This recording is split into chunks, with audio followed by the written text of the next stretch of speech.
Imperial Petroleum Inc. announced that it has completed an upsized underwritten public offering of 37,500,000 units at a price of $1.60 per unit. Each unit consisted of one common share, or pre-funded warrant in lieu thereof, and one Class B warrant to purchase one common share. The underwriter granted the company a 45-day option to purchase up to an additional 5,624,950 common shares and/or pre-funded warrants and/or 5,624,950 Class B warrants, at the public offering price with less underwriting discounts and commissions. The company plans to use the net proceeds of the offering to finance capital expenditures, including acquisition of additional vessels, as well as general corporate purposes.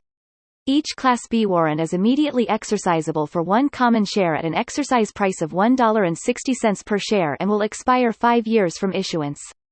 Maxim Group LLC acted as sole book running manager in connection with the offering.